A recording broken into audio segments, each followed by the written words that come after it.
کہ جس میں قرآن کہتا ہے کہ ان لوگوں نے جب وہ ان کا باپ فوت ہو گیا تو ان بھائیوں نے پروگرام یہ بنایا کہ جس دن ہم باغ کی کٹائی کے لیے جائیں گے نا تو مسکین کوئی نہ آ جائے وہاں. اس کا مطلب ہے سسٹم اصل میں یہ ہے کہ جو ارد گرد کے مسکین ہیں وہ وہاں پہ موجود ہوں اور آپ وہاں سے نکالیں اور ان مسکینوں میں تقسیم کریں.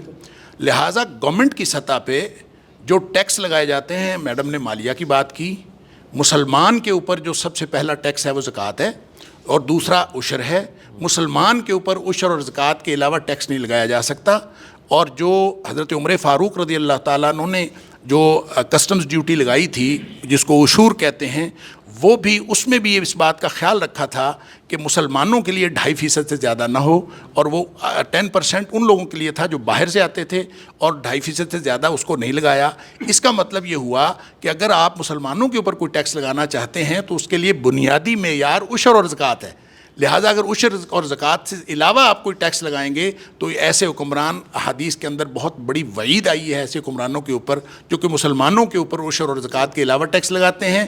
لہٰذا میرے چچا مولانا معین الدین لکھوی رحمۃ اللہ علیہ نے پارلیمنٹ میں کھڑے ہو کے آج سے 20 سال پہلے, شاید اس سے بھی زیادہ پہلے, 25 سال پہلے, انہوں نے پارلیمنٹ میں کھڑے ہو کے کہا تھا کہ آپ صرف عشر کا نظام یہاں پہ رائج کر دیں, آپ کی آمدنی ختم ہی نہیں ہوگی, آپ کے وسائل اس قدر ہو جائیں گے, آپ کی معیشت جو ہے اس کے بعد کوئی کسی سے مانگنے کی ضرورت پیش نہیں آئے گی. السلام علیکم. بہت ہی خوبصورت, ماشاء اللہ. بسم اللہ الرحمن الرحیم. سب سے پہلے محترم قاسم علی شاہ صاحب کا شکر گزار ہوں, ان کی پوری ٹیم کا. آج کا جو موضوع ہے یہ بہت اہم ہے. اس طرح کے جو موضوعات ہیں ان کو منظر عام پہ لانا چاہیے, بیان بھی کرنا چاہیے.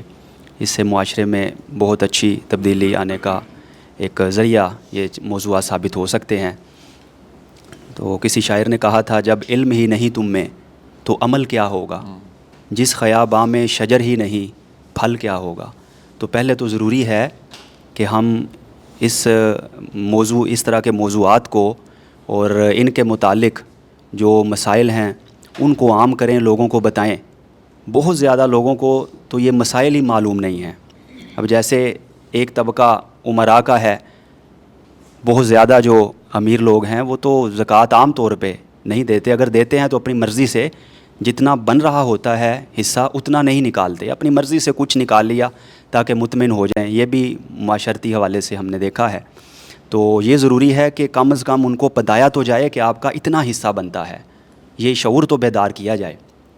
اور اسی طرح دوسرا جو بہت اہم پہلو ہے, ابھی بات ہو رہی تھی دور رسالت مآب صلی اللہ علیہ وآلہ وسلم کے حوالے سے, تو نبی کریم صلی اللہ علیہ وآلہ وسلم نے یہ جو نظام قائم فرمایا تھا, نظام زکوٰۃ اور عشر کا, اس میں آپ صلی اللہ علیہ وآلہ وسلم نے جو عاملین مقرر فرمائے, یہ بڑی اہم بات ہے. وہ جو مقرر فرمائے مختلف اصحاب تھے, ان میں سے 3 جو ہیں وہ عشرہ مبشرہ میں شامل ہیں. حضرت عمر فاروق رضی اللہ تعالیٰ عنہ, حضرت عبد الرحمن بن عوف رضی اللہ تعالیٰ عنہ, حضرت ابو عبیدہ بن الجراح رضی اللہ تعالیٰ عنہ. یعنی جو اس معاشرے کے بہترین, سارے صحابہ بہترین لوگ ہیں, لیکن ان میں سے بھی جو عشرہ مبشرہ تھے, زیادہ بہتر تھے, ان کو آپ صلی اللہ علیہ وآلہ وسلم نے عاملین زکوٰۃ کے طور پر مقرر فرمایا. اور اتنے بہترین لوگوں کے باوجود پھر ان کے اوپر بھی ایک محاسب رکھا جو حضرت سیدنا زبیر بن عوام ہے. تو یہ پورا نظام ہے. پہلی بات تو یہ ہے کہ جو زکوٰۃ کے کام کرنے والے ہیں زکوٰۃ کے حوالے سے, حکومتی سطح پر یا محلے کی سطح پر یا بستی کی سطح پر, کسی سطح پر بھی کام کر رہے ہیں, ان کی دیانت اور امانت جو ہے وہ اعلیٰ درجے کی ہونی چاہیے. ایک تو یہ بات بڑی اہم ہے.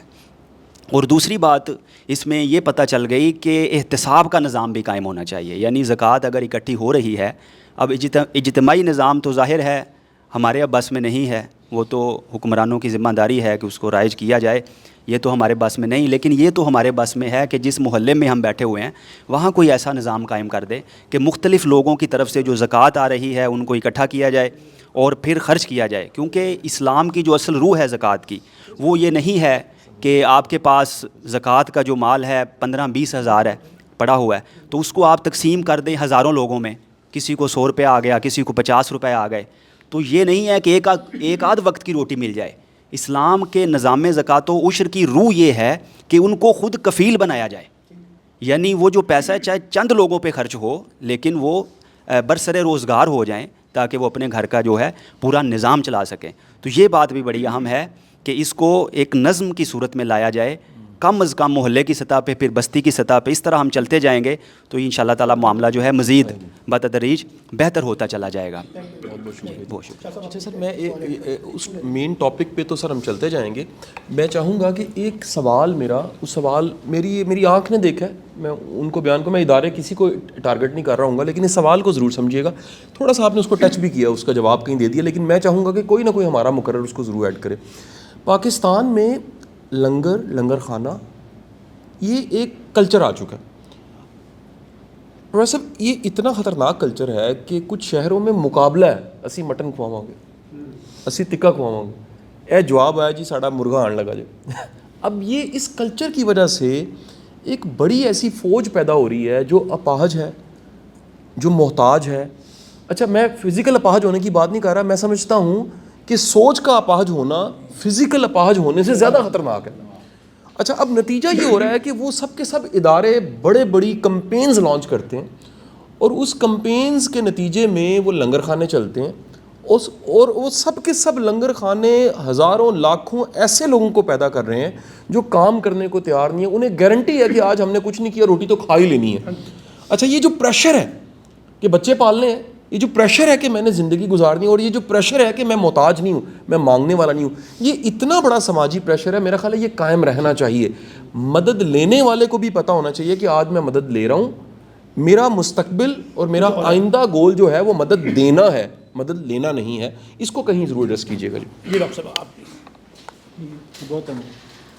آپ نے بالکل میری بات سے پہلے آپ نے بالکل وہی بات کی جو میں کہنا چاہ رہی تھی. ہم نا یہ جو مختلف ڈیزاسٹر آ رہے ہیں اس میں ہمیں لگ رہا ہے کہ جیسے خدا نخواستہ ایک بھکاری قوم بنتی چلی جا رہی ہے. ایک تو ڈیزاسٹر ہے، لیکن اس کے ساتھ جو وہ لوگ کام کرنے کو تیار نہیں ہوتے، بس مفت کی چیز آ رہی ہے، کوئی بھی چیز وہ کام کرنے کے لیے تیار نہیں ہوتی. جیسے بنگلہ دیش میں ہزاروں جو عورتیں ہیں وہ کام کرتی ہیں، اور ہم نے بے نظیر انکم سپورٹ پروگرام کے تحت ہم وہ پیسے دیتے ہیں، تو وہ بالکل بس مفت کے ان کو پیسے مل رہے ہیں اور وہ کوئی کام نہیں کر رہی. جبکہ بنگلہ دیش کی جو اکانومی ہے وہ اسی لیے اتنی زیادہ سٹرونگ ہو گئی ہے.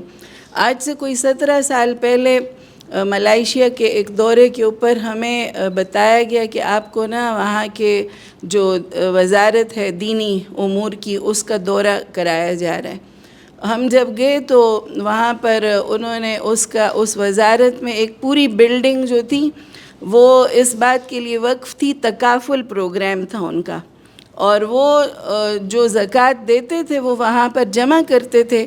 اور چونکہ زکوٰۃ میں یہ کہ تملیک اور ملکیت ضرور ہو جس کو دی جا رہی ہے، تو وہ ان لوگوں کو بطور ورکر یعنی انڈسٹریز ان کے لیے لگا رہے تھے، اور وہ جو ورکر اس میں تھے ان کے شیئرز ان کو دے رہے تھے. اور انہوں نے کہا کہ ہمارا سیٹ اپ اتنا زیادہ کامیاب ہو گیا کہ جن لوگوں کو ہم زکوٰۃ دیتے ہیں وہ کچھ عرصے کے بعد ہمیں زکوٰۃ دے رہے ہوتے ہیں. یعنی اتنا ان کی وہ انڈسٹری جو ہے وہ اس سے چل پڑتی ہے، مشینری لگاتے ہیں، اس سے وہ جو ان کی پروڈکشن ہوتی ہے اس میں پھر اور اس میں چونکہ معاش اور معیشت کا زیادہ تعلق مردوں سے ہوتا ہے، لیکن انہوں نے خواتین کے لیے الگ اس میں جو کاٹیج انڈسٹری تھی اس میں اور اس کا بھی ہمیں انہوں نے دورہ کرایا. تو جو ویسٹ مینجمنٹ تھی وہ بہت زیادہ اس کو سلیقے کے ساتھ کاغذ کا ویسٹ اور ان سب سے وہ چیزیں بنا کے تو وہ بیچا کرتی تھیں.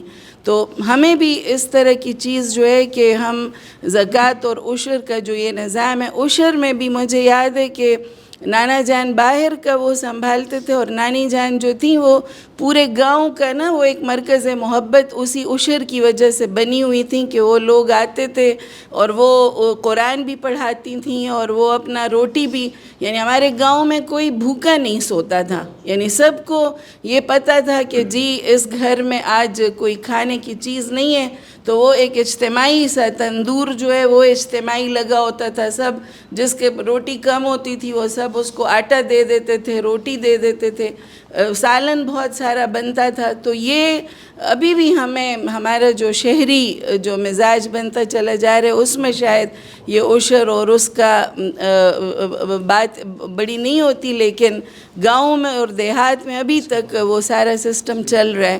تو ہمیں میں شکر گزار ہوں قاسم بھائی کی کہ ہمیں اکٹھا کیے, اور انشاءاللہ پریکٹیکل جو سلوشنز ہیں وہ یہی ہیں کہ ہم یہ نظام قائم کرنے میں ایک دوسرے کی مدد کریں.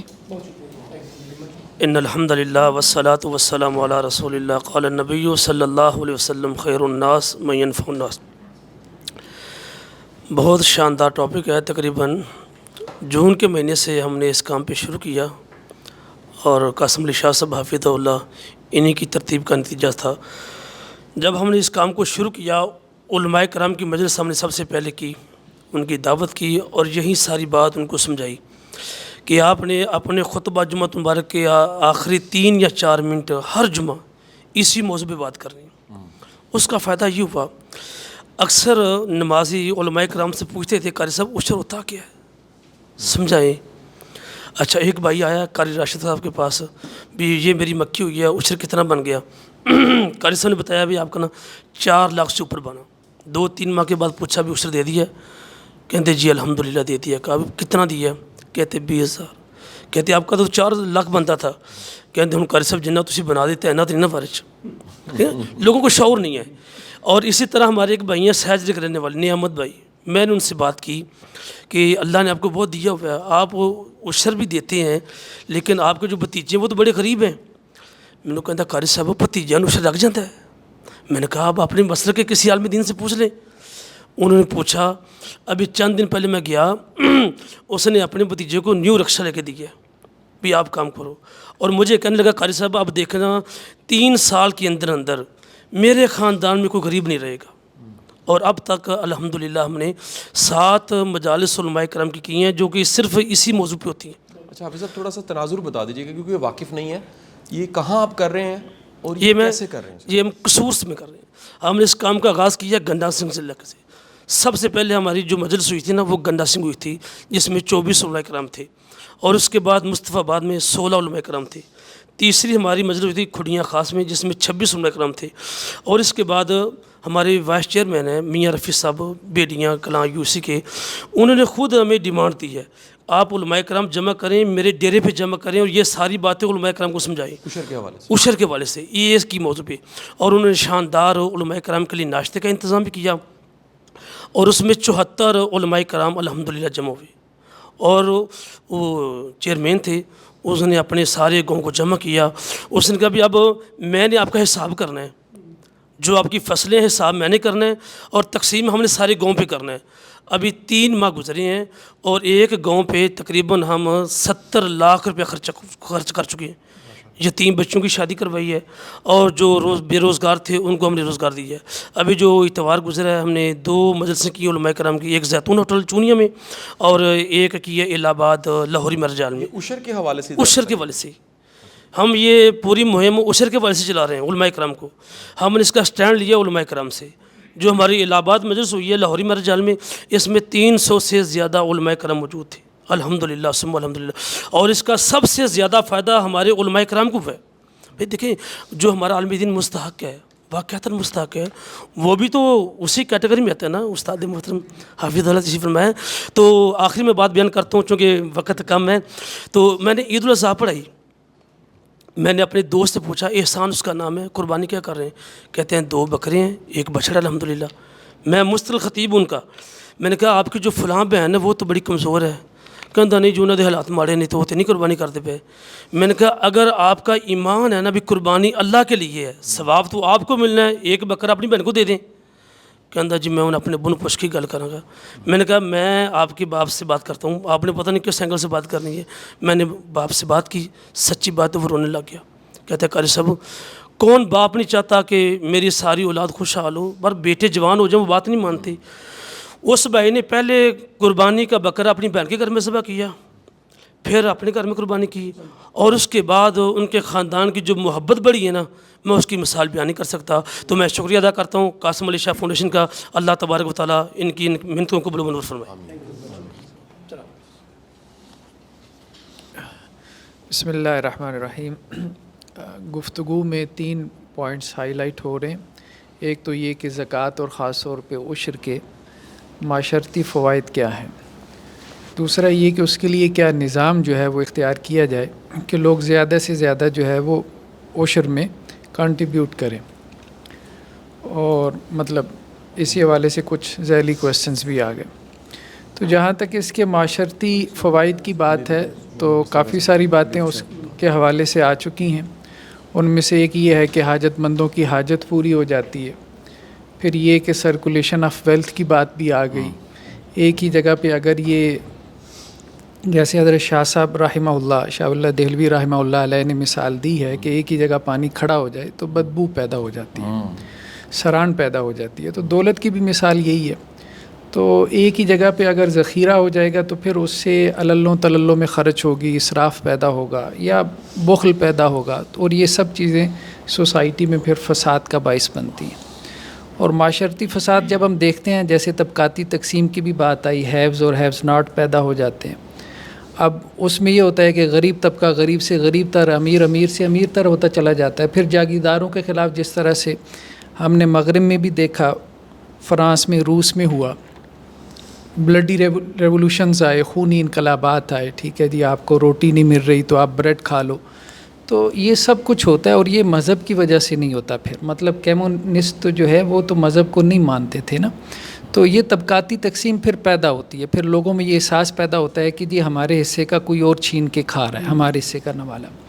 پھر معاشرے میں فساد برپا ہوتا ہے. تو یہ جب تک سرکولیشن آف ویلتھ نہیں ہوگی تو ہم معاشرے کو جو ہے وہ تباہی کے دہانے پہ پہنچنے سے نہیں بچا سکتے. پھر اس میں برادرہڈ کا کانسیپٹ ہے. پھر یہ ہے کہ مطلب ایک اخوت اور بھائی چارہ پیدا ہوتا ہے، اس سے معاشرے میں ہارمنی پیدا ہوگی. جب امیر جو ہے وہ غریب کو اپنے ساتھ شریک کرے گا تو ظاہری بات ہے اس کے لیے ہمدردی کے جذبات پیدا ہوں گے. ہوتا یہی ہے ہمارے یہاں خاندانوں میں، فیملیز میں ہم دیکھتے ہیں کہ جو آگے نکل جاتا ہے تو دوسرے اس سے حسد کرنا شروع ہو جاتے ہیں. ایک فطری سی بات ہے کہ اس کے بچے پیچھے رہ گئے. تو جب وہ تقسیم نہیں کرے گا ان میں تو ان کا دل بھی ٹھنڈا نہیں ہوگا، تو اس سے پھر آگے مسائل پیدا ہونا شروع ہو جاتے ہیں. اسی طرح سے اکنامک جو ہمارے ہاں مطلب معاشی خوشحالی کی بات ہوئی، یہ بہت اہم بات ہے. ایون کہ میں کچھ سٹیٹسٹک دیکھ رہا تھا کہ ہمارے ہاں ہم 10 بڑی جو اجناس ہیں ان میں ہم مطلب ٹاپ 10 میں آتے ہیں. جیسے گندم ہے، کنو ہے، چاول ہے، کاٹن ہے. ٹھیک ہے، اب کاٹن میں اور شوگر کین کے اندر ہم 5ویں نمبر پر ہیں دنیا میں. صرف شوگر کین میں ہم جو ہے وہ 67 ملین ٹنز جو ہے وہ ہماری پروڈکشن ہے. گندم میں ہماری 25 ملینز ہے. ابھی جو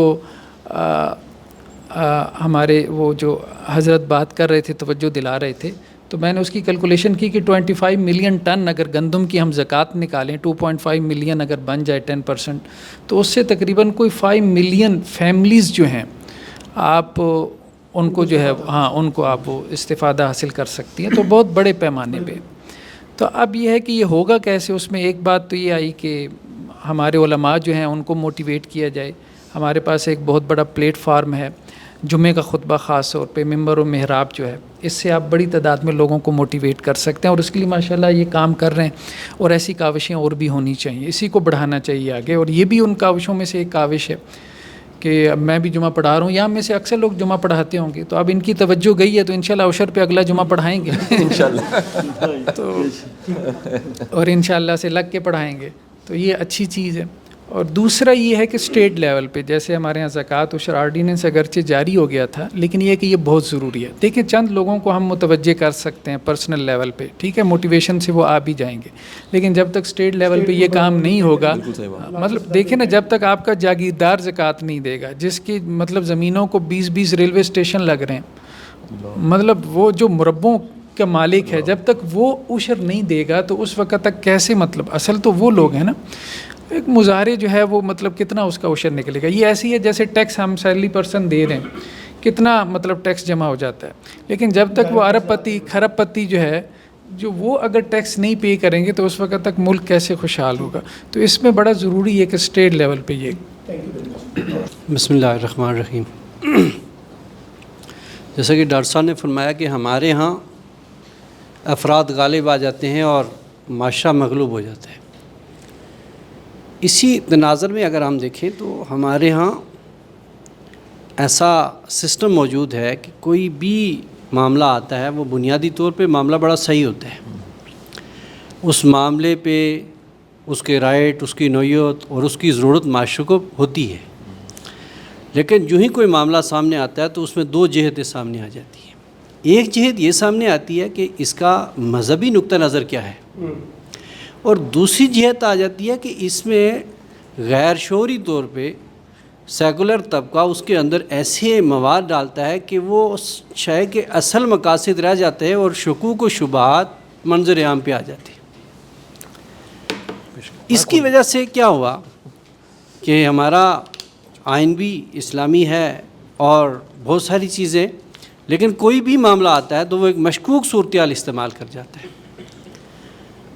اس سے ایک تو یہ نقطہ نظر آیا کہ ریاستی سطح پر کوئی بھی معاملہ آتا ہے تو وہ مشکوک بن جاتا ہے. خواتین کا بل آ گیا اور بھی کوئی بھی چیزیں تھیں ان کو مشکوک بنا دیا جاتا ہے. دوسری صورتحال یہ ہے کہ ہمارا جو اجتماعی نظم ہے دین کا، اس کے اوپر کسی طریقے سے بات نہیں ہوتی. نماز کا نظام ہے، یہ اجتماعی نظم ہے. زکوٰۃ کا یہ اجتماعی نظم ہے. BBC کی ایک رپورٹ میں نے پڑھی کہ پاکستان کا میجورٹی طبقہ ریاست کے زکوٰۃ کے لینے اور اس کی ڈسٹریبیوشن پہ مطمئن نہیں ہے، اور یہ رپورٹ موجود ہے. بینکوں کے پاس بھی طبقاتی نظام موجود ہے، وہ بھی کوئی سسٹم نہیں. تو اس سوچ فکر کو آگے بڑھانے کی ضرورت ہے. جیسا کہ شاہ صاحب نے فرمایا کہ آپاج ہونا اور مسئلہ ہے، لیکن ذہنی اور نفسیاتی آپاج ہونا بہت بڑا مسئلہ ہے. اس کی صورتحال سے جو نظام کے حوالے سے ہمارا نظام تھا کہ نظام زکوٰۃ، نظام عشر، آپ صلی اللہ علیہ وسلم کی زندگی میں اس کا اور صحابہ اکرام کی زندگی میں اس کا بہترین نظام ہے، محصلین کا، زکوٰۃ کا. پھر مانین زکوٰۃ کے بارے میں بکر صدیق رضی اللہ تعالیٰ عنہ کے دور میں.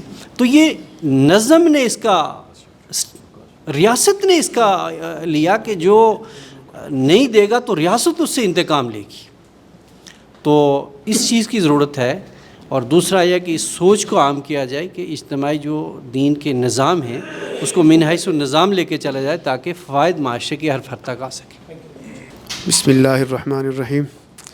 سب سے پہلے تو میں توجہ دلانا چاہوں گا اس ستم ظریفی کی طرف کہ جو دین کے احکامات ہیں اور معاشرتی سلگتے ہوئے مسائل ہیں، ان کی طرف جو دین کے براہ راست خادم ہیں ان کی توجہ یقیناً جاتی ہے، لیکن وہ معاشرے میں اس کو نمایاں نہیں کر پاتے.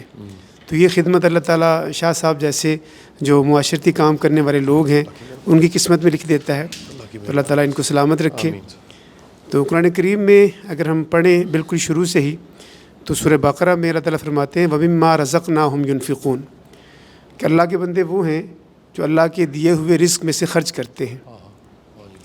اب اگر ہم اس کو دیکھیں کہ جیسے شاہ صاحب نے اپنے سوال میں بھی کہا کہ عشر کا نظام جو ہے وہ ایک طرح سے غائب ہو گیا ہے ہمارے معاشرے سے، لیکن ابھی ڈاکٹر صاحب نے بھی فرمایا اور میں نے بھی اپنا بچپن ایک گاؤں میں گزارا ہے، تو وہاں سچی بات ہے کہ ہر سال اشتہار چھپا کرتے تھے کہ عشر کس طرح دیا جانا چاہیے، اس کے استعمالات کیا ہوتے ہیں. اور شاید اس علاقے میں ابھی بھی ایسا ہی ہو کیونکہ اب وہاں پر جانا کم ہوتا ہے، لیکن جو برانی علاقے ہیں شاید وہاں پر عشر کا نظام ابھی بھی کسی حد تک قائم ہو. جو نہری علاقے ہیں وہاں پر چونکہ کسی نے یہ پڑھ لیا کہ نہری زمین پر عشر نہیں ہوتا، وہاں نصف عشر ہوتا ہے، تو انہوں نے کہا چونکہ نصف عشر ہے تو یہ اور چیز ہے، تو شاید وہاں پر وہ نظام قائم نہ رہ سکا. لیکن برانی علاقوں میں عشر کا نظام کسی حد تک ابھی بھی قائم ہے. یقیناً حکومت اس کی سرپرستی نہیں کرتی، نہ لینے میں نہ خرچ کرنے میں. وہاں پر مدارس ہیں جو یہ کام کرتے ہیں، اور مدارس کے تحت ابھی بات کی گئی کہ جو عشر ہے اس میں صرف یہی نہیں کہ جو مطلب باقاعدہ ایک ٹیکس دے دیا جائے. جب ہم نے دیکھا، ڈاکٹر صاحب نے بھی اس کا مشاہدہ کیا ہوگا کہ جب فصل اٹھتی تھی نا، یعنی جب گا لیا جاتا، یعنی کہ گندم کو سٹوں سے نکال لیا جاتا، تو اس کے بعد سب سے پہلے جو گاؤں کے ہوتے نا مطلب مستحقین، یعنی کہ میں الفاظ استعمال کر رہا ہوں، اللہ تعالیٰ مجھے معاف فرمائے، کسی کی انسلٹ مقصد نہیں ہے. یعنی موچی مصلی لوہار جو تھے ان کو پہلے بلایا جاتا کہ تم اپنا حصہ لے کے جاؤ، اور وہ عشر کے الگ ہوتا، یعنی عشر سے الگ یہ صدقات دیے جاتے تھے.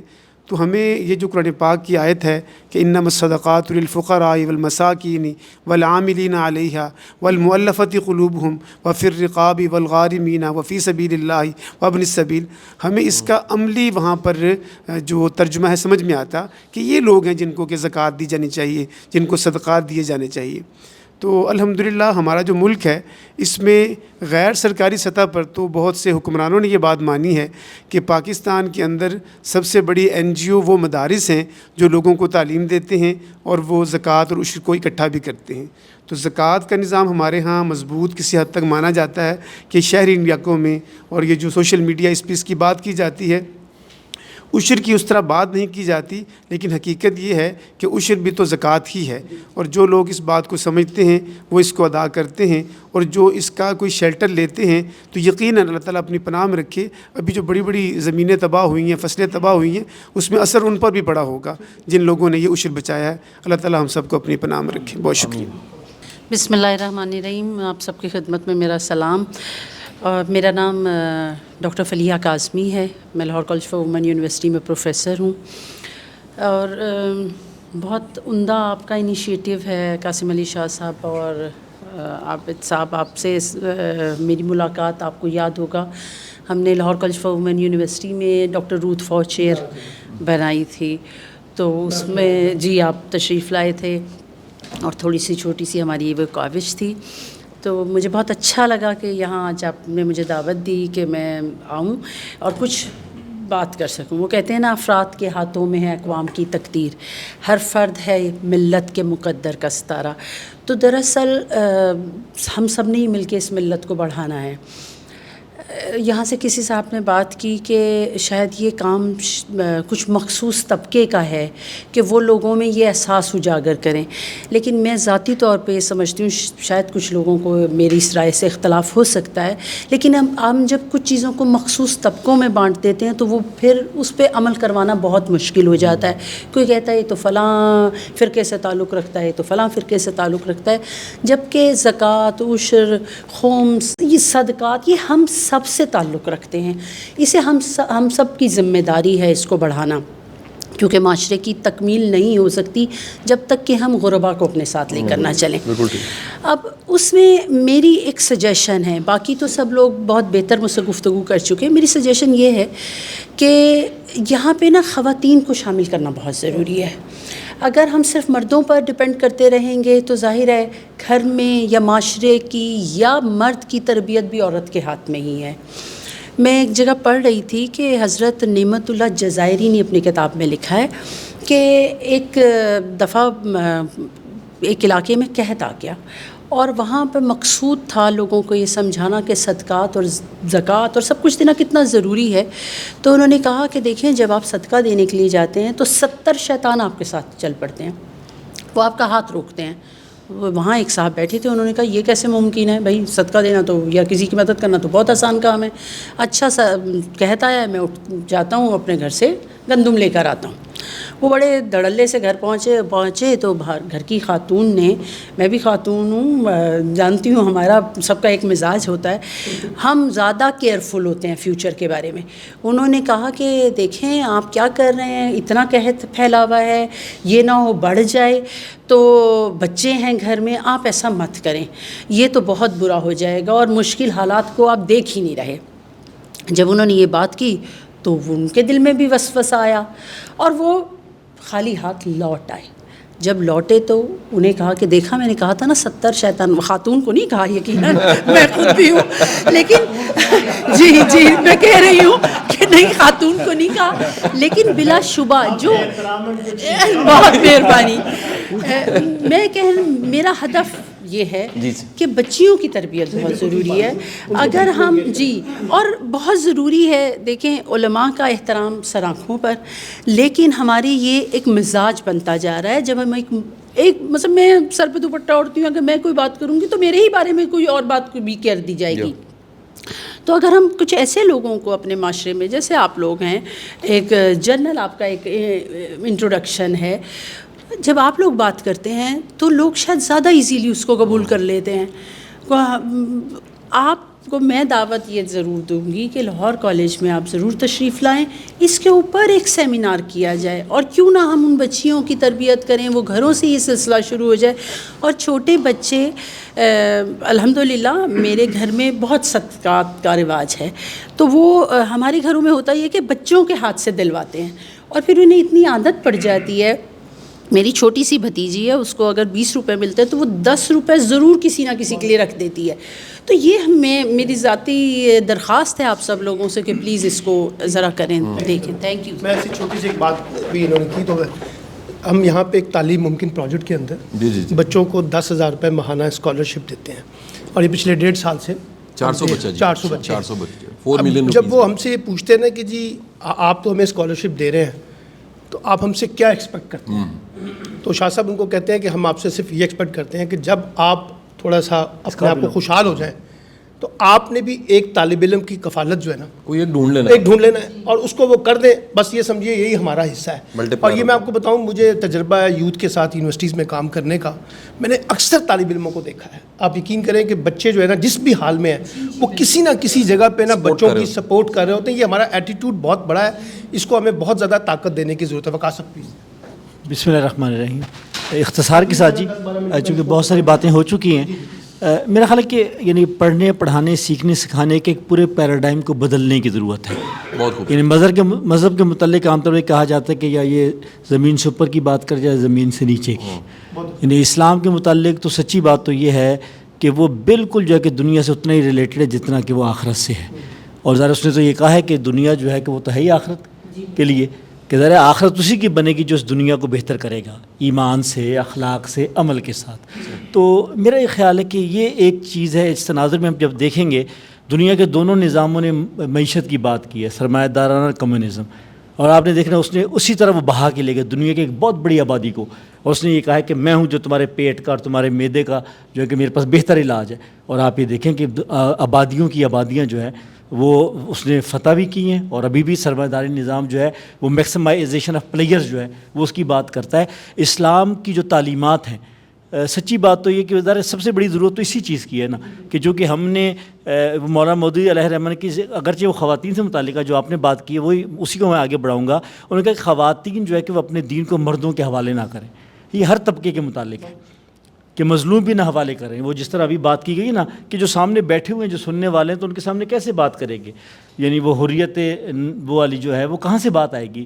اصل میں چیز یہ ہے کہ اس کی ضرورت ہے کہ ہم یہ بتائیں. اور پھر سب سے اہم چیز یہ ہے کہ جو اسلام کا جو پہلو جو عادلانہ اور منصفانہ کہ جو دنیا کے معاملات کے اندر جو ہے، ظاہر ہے یہی وجہ ہے کہ جو بات بالکل ٹھیک کی ہے ڈاکٹر سمیہ صاحبہ نے کہ بھئی ایک عجیب یعنی ایک ایسے معاشرے میں کہ جس کو دنیا مان رہی کہ جو بہت سب سے بڑھ کر چیریٹی کرنے والے ٹاپ پر ہے، یعنی لوگ حکومت کو نہیں دے رہے. یعنی حیرت کی بات، یعنی لوگ ریاست کو نہیں دے رہے. پوری دنیا ریاست کے ذریعے سے ترقی کر رہی ہے، سیاست کے ذریعے سے، لیکن ہمارے یہاں وہ نہیں کر رہے. لوگ انڈیویجولس کو دے رہے ہیں یا دے رہے ہیں لوگ اس کو پرائیویٹ سیکٹر کے اندر. لیکن المیہ یہ ہے کہ اس کے نتیجے میں ایک نئی کلاس پیدا ہو رہی ہے. یعنی ایک خاتون یو کے سے آئی ہے اسی فلڈ میں، وہ مجھے ملی ہیں اور انہوں نے کہا کہ وقاص صاحب میں روہنگیا کے کیمپوں میں بھی گئے ہوں لیکن جو سندھ کے لوگ ہیں اس سے بھی گئے گزرے. یعنی مجھے اس پر حیا آئی کہ اس نے یہ کہا ہے کہ میں روہنگیا کے بنگلہ دیش کیمپوں میں گئے ہوں، لیکن جو سندھ کے ہم نے چہرے دیکھے ہیں کہ جو کتنے سالوں سے جو ہے کہ یہ المیہ ہے. تو ہمیں بتانے کی ضرورت ہے کہ اسلام کی جو تعلیمات ہیں، دیکھیے وہ جو آپ نے بالکل ٹھیک ہے علماء نے کہ نماز کے بعد اس نے نماز کو فرض کیوں قرار دیا مسجد کے اندر.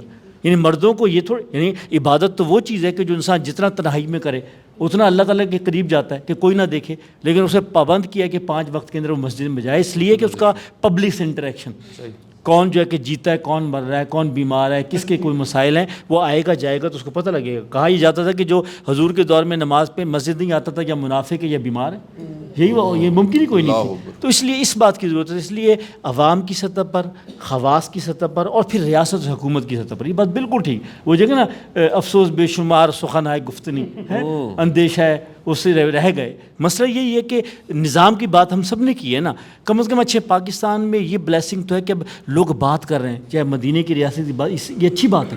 اس کا مطلب ہے لوگوں کی توجہ تو آ گئی ہے کہ نظام. اب مسئلہ یہ ہے کہ بھئی آخر وہ لوگ کہ جن کو یہ کرنا چاہیے وہ کیوں نہیں کر پا رہے. تو اس بہرحال یہ ہے, تو بہرحال میرا خیال ہے کہ یہ آغاز ہے. اور میرا تعلق چونکہ تعلیم اور تدریس سے ہے, مجھے یاد ہے کہ ہم شروع میں جب پرائمری میں پڑھتے تھے یا مڈل میں تو سود کے سوال ہوتے تھے. مجھے ایک دم یہ خیال آیا کہ بھئی ہمیں اپنے نصابات کے اندر بھی عشر کے سوالات, زکوٰۃ کے کیلکولیشن کے سوالات ان کو لانے کی ضرورت ہے. بہت بہت شکریہ سر. اور اگین قاسم ملی صاحب کو میں اپریشیٹ کرنا چاہوں گا کہ وہ انیشیٹو انہوں نے لیا.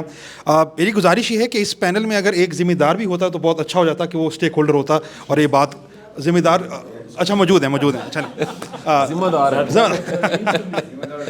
ٹھیک. اچھا پہلے تو میں ایگری کروں گا حماد صاحب نے جو بات کی تھی کہ بالکل, کیونکہ ہم انوائرمنٹ کو دیکھتے ہیں تو اس وقت شہر اتنے پھیل گئے, کراچی دیکھ لیں, لاہور دیکھ لیں یا باقی کسی شہر کی بات کریں تو ہماری زراعت اب دیکھ لیں, زرعی زمین جو یہ پنجاب یونیورسٹی کی بھی دیکھ لیں, اس میں شوکت علی روڈ بن گئی اور پھیل گئی, تو لوگ ٹرانسفر ہو گئے, ان کا ذریعہ معاش جو ہے وہ زراعت سے ہٹ کے بزنس کی طرف آ گیا.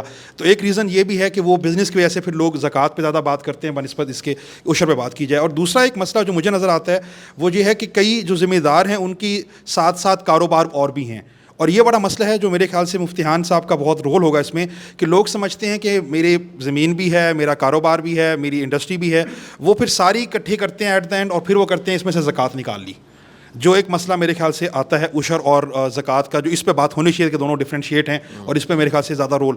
باقی شاہ صاحب نے جو سوال کیا اس پہ بھی بات بہت ضروری ہے کہ یہ جو لنگر خانے کا کلچر بن گیا ہے, کیا ان کو صدقات زکوٰۃ دی جا سکتی ہے نہیں جا سکتی, اس پہ بھی میرے خیال سے علماء کرام بیٹھے ہیں, یہ بات پبلکل بھی ہونی چاہیے اور ان کا رول ہونا چاہیے کہ یہ بات کریں کہ صدقہ زکوٰۃ دینا جائز ہے یا جائز نہیں ہے. اس کے علاوہ حکومت کے لیول پہ بات بالکل صحیح ہے کہ ادارے نہیں ہیں, لوگ پہلے بینک سے وہ دے دیتے ہیں سرٹیفکیٹ کہ ہماری زکوٰۃ نہ کاٹیں آپ, اور وہ اس کی مسئلہ ہے کہ لوگ اعتبار نہیں کرتے. لیکن ہمارے سامنے معاشرے میں وہ ادارے ہیں جو کام کر رہے ہیں, اخوت ہے, الخدمت ہے. ابھی فلڈ میں دیکھ لیں کہ لوگوں نے دیا کیونکہ لوگوں کو نظر آیا کہ ہمارے پیسے صحیح جگہ پہ لگ رہے ہیں, مستقین تک جا رہے ہیں. تو یہ بات بالکل صحیح ہے کہ گورنمنٹ کو کوسنے کی بجائے ایک ہوتا ہے کہ what can be done and what can be discuss. تو ہم ڈسکس تو بہت کچھ کر سکتے ہیں, ہمیں جو کرنا چاہیے وہ ہم اپنے رول پلے کرنا چاہیے. اور مسجد ایز اے کمیونٹی سینٹر جو حماد صاحب نے بھی بات کی, میرے خیال سے اس کو مفتیان کرام بھی اور ہمارا رول بھی بہت ہے کہ ہر علاقے کی جو بھی مسجد ہے اس کو کمیونٹی سینٹر کے طور پہ امپاور کیا جائے لوگوں کو, اور بات کی جائے, اور وہ اگر امپاور ہوتی ہے سینٹر مسجد تو اپنے معاشرے میں اپنے سوسائٹی کو وہ ہیلپ کر سکتی ہے اور رول پلے کر سکتی ہے. بہت بہت شکریہ جی, تھینک یو. بسم اللہ الرحمن الرحیم. بہت شکریہ سر. سب سے پہلا میری نظر میں مسئلہ یہ ہے کہ ہم دین کی تعبیر عامت الناس کے سامنے کیا پیش کر رہے ہیں. ہمارے ہاں دین کی تعبیر کا سب سے بڑا مسئلہ یہ رہا ہے کہ ہم فقط چند معاملات پر ہی فوکس کر پاتے ہیں, جبکہ اگر ہم قرآنک ریفرنسز سے دین کی فلسفی کو دیکھیں تو یا دین کو یا نیکی کو دیکھیں تو قرآن کریم کی سورہ البقرہ ہے ورس نمبر 177, اس میں آغاز میں فرمایا کہ لیس البر ان تولوا وجوہکم قبل المشرق والمغرب, کہ حقیقی نیکی یہ نہیں ہے کہ آپ چہرے جو ہیں وہ مشرق یا مغرب کی طرف. اور آگے جا کر آیت میں فرمایا وآت المال علی حبہ ذوی القربى والیتامى والمساکین, یعنی حقیقی نیکی کو ڈیفائن کیا کہ وہ اپنے جو قریبی رشتہ دار ہیں ان کو دینا جو ہے وہ سب سے بہتر جو ہے وہ صدقہ ہے. تو اس ایک آیت کا ریفرنس, اور دوسرا ریفرنس ہمیں سورۃ الماعون کا ملتا ہے جس میں فرمایا ارأیت الذی یکذب بالدین, کہ کیا تم نے اس شخص کو دیکھا جو دین یعنی یوم آخرت کو جھٹلا رہا ہے. فذلک الذی یدع الیتیم, وہ یتیم کو جو ہے وہ دھکے دے رہا ہے, وہ مسکین کو کھانا کھلانے پر ابھار نہیں رہا. بنیادی طور پر یہ آیت ابو جہل یا ولید بن مغیرہ کے حوالے سے نازل ہوئی تھی, مگر اس کا بنیادی فلسفہ کیا ہے کہ وہ شخص دین کو آخرت کو جھٹلا رہا ہے جو یتیم کے حوالے سے, غریب کے حوالے سے, مسکین کے حوالے سے جو ہے وہ خیر خواہی کے جذبات نہیں رکھ رہا. اور تیسرا جو ریفرنس ہے وہ سورہ آل عمران کا ہے لن تنالوا البر حتی تنفقوا مما تحبون, کہ تم اس وقت تک جو ہے وہ نیکی حاصل نہیں کر سکتے جب تک کہ سب سے زیادہ اپنی محبوب چیز اللہ کی راہ میں قربان نہ کر دیں. اب یہاں پر بہت خاص بات ہے کہ ہر بندے کی محبوب چیز الگ ہے, یہ نہیں ہے کہ سب کی چیز ایک ہی ہے محبوب. کسی کے لیے مال ہے, کسی کے لیے اولاد ہے, کسی کے لیے فلاں ہے, تو وہ